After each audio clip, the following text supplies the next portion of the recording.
Welcome back, everyone, to another one of these guided video tours of an upcoming VSO concert. This concert is the final VSO concert of this season, and we are going out in spectacular fashion. These three composers have something very strange in common with one another, and that's despite their success, they were extremely self-conscious composers. And so as we go through these pieces, we'll talk a little bit about how that self-consciousness manifests in the pieces and in their process.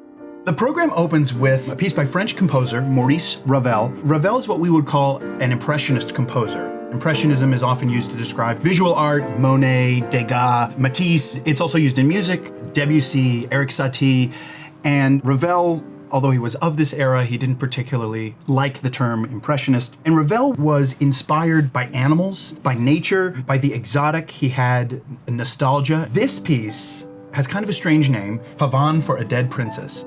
A pavane is a courtly processional dance that was popular in 16th and 17th century, particularly in Spain. And he actually does dedicate this piece to a princess, Princesse Edmonde de Polignac, which sounds like a fancy French name because it is, but her birth name is Winneret Singer. That last name, Singer, may ring a bell when you think of the Singer sewing machine. And in fact, Winneret Singer is the heir to the Singer fortune. And she used her fortune to fuel the flames of creativity with a lot of incredible artists in Paris at this time. I mentioned earlier that Maurice Ravel was insecure, that all of these composers are insecure. He would say that if anyone had the process that I have, if anyone worked like I did on my music, you would be just as good as me. He kind of like deferred natural talent. The other thing Ravel really obsessed over was that the individual parts were satisfying for the individual players as kind of an added insurance that, well, even if the piece sucks and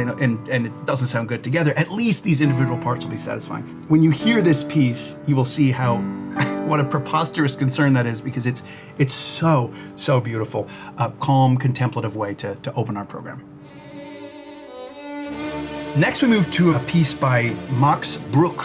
Max Bruch is almost a one-hit wonder. He lived from 1838 to 1920. Geopolitical turmoil in Europe was not a friend to Max Bruch. But this piece is one of the most famous violin concerti ever written. It's got virtuosic fireworks and fun. It is certainly a technically challenging piece for the violinist, but it's not so daunting that you can't even touch it unless you're an expert. A lot of young violinists, they will hack through it early and then come back to it later when they're accomplished professionals and realize kind of how much they didn't know about the piece and be able to breathe new life into it. We have the good fortune of having Pamela Frank join us, an acclaimed violinist who has a wonderful connection to the VSO, and we feel very, very lucky to have an artist of her caliber. Years ago, she had debilitating physical problems that essentially halted her performance career. She made her triumphant return to performing with orchestras for the first time in 16 years. And that orchestra was the Vermont Symphony Orchestra. And now we're just thrilled to welcome her back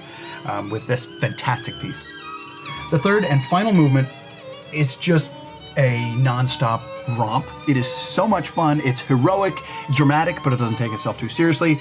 And it's very technically difficult. Watch her fingers, watch her bow work, and your mind will be blown. There are a couple moments that for me are metal. You just kind of have a hard time sitting still, and not in like the, ooh, I want to tap my toes, but more in like, you just kind of want to rage in a mosh pit. A spectacular, fireworky way to end the first half. Rachmaninoff is most famous for these incredible, beefy piano concertos that are standard showpieces for every concert pianist. It is a titanic, epic, giant piece. It's a huge orchestra. The stage of the flame will be bursting at the seams. 3 years before he wrote his second symphony, he didn't write anything. And it was because his first symphony, it was a disaster.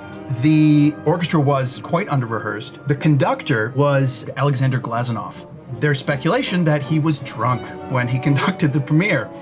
And it was an absolute disaster. And there's a quote, actually, that I want to read from Rachmaninoff. "I am amazed how such a highly talented man as Glazunov can conduct so badly. I am not speaking now of his conducting technique."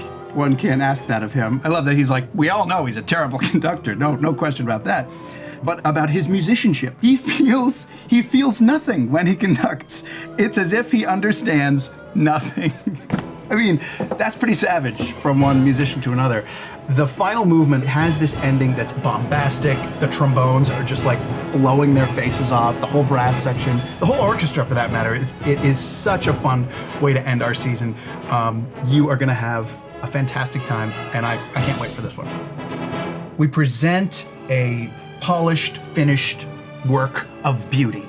And it's really easy to look at that and only see that. But even composers like Rachmaninoff and Ravel, they struggled, like really, actually, genuinely, deeply struggled. I draw a lot of motivation and inspiration to know that that's part of the human experience. Art and beauty is part of the experience, but those things cannot exist without real, painful, honest, earnest struggle. And we see that with all three of these composers, and we also get a really satisfying and incredible performance out of it.